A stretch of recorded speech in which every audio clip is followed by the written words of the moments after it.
Like students, we've covered uh, the topics of production already in your sort of lecture notes, in lecture video so far.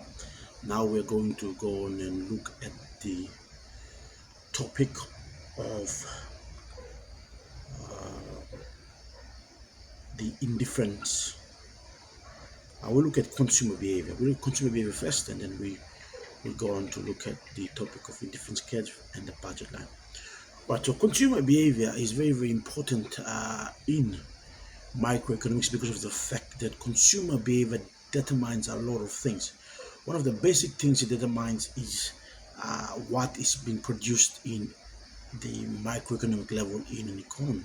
For instance, back in my time, when I was a young sort of boy, in the context of growing up in Yalibu, you would say that the shoe of choice there was the Dunlop brand. We call it KTM. So it's a shoe that a lot of the guys wanted to buy.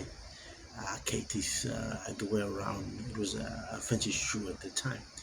But as time progressed and things change nowadays, more of the young people, this new generation, prefer Yeezys, or they prefer Balenciagas, they prefer Nikes, they prefer all these other sorts of brands. Like they want to do the brands are like mostly Nikes and Jordans and Air Force One, Jordan 1s and Jordan 4s and all these things.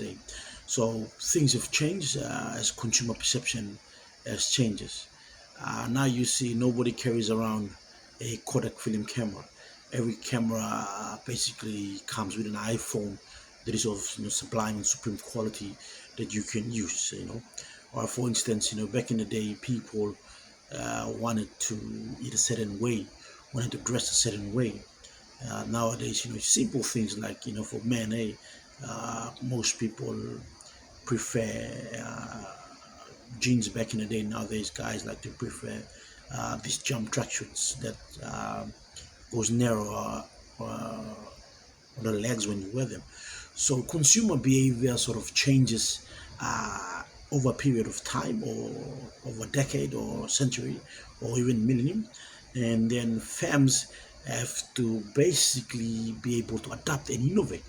So a big part of having a big brand or running a big company is to study consumer behavior.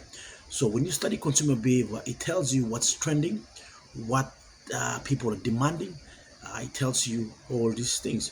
So for instance, nowadays, you see young boys wearing around these bulletproof vests in PNG. So something that looks like a bulletproof vest, but it's a bag or something like that. That wasn't around back in the day. So the ability of a corporation to sort of innovate basically is the reason why a company does well. So for instance, if you look at the mobile phone industry, you would note that the company called Nokia before used to dominate the phone market. So when Nokia dominated the phone market, it used to supply all the phones and everything that to do with phones. Unfortunately, people were telling Nokia that the consumer sort of perception and behavior is moving towards a Android-based sort of phone system, and basically you have to adopt to the Android system or the app system of phones. And Nokia didn't sort of want to take that sort of data or research that was available. They thought that the way their phones were going, they're one of the biggest C companies in the world, and they thought that they're doing fine, and they did not innovate. And when the CEO for Nokia tried to give a speech signaling that Nokia has been sold off because it could not compete in the market, he said that we didn't do anything wrong, but somehow we lost.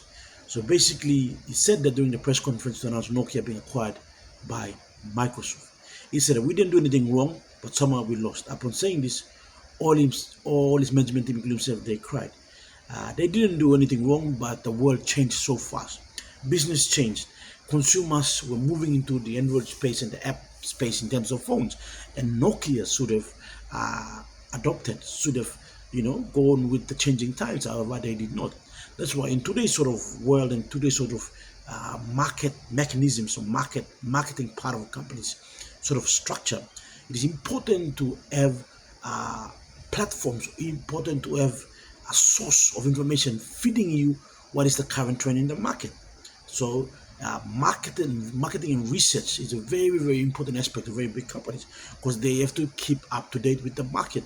They cannot produce goods that is not trendy, that people or consumers don't like in the market, because of the fact that no one will buy them.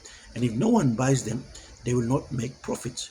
So as a result, you see that consumer behavior is very, very important in terms of uh, marketing. So if you see the slide, it says consumer behavior, and the first slide sort of asks you questions about what should I wear today? How many times do I have to wear this outfit? What perfume should I put on? Should I wear it at all times? Should I buy flex card or top card? How many chicken thighs do I have to eat to be full? If you have thoughts about consumption in this way, then you are making a purchasing consumption decision every day without realizing it's a reflex. So as a result, consumer behavior is very, very important in the context of a firm or in the context of production. All right, now let's go on to your second video.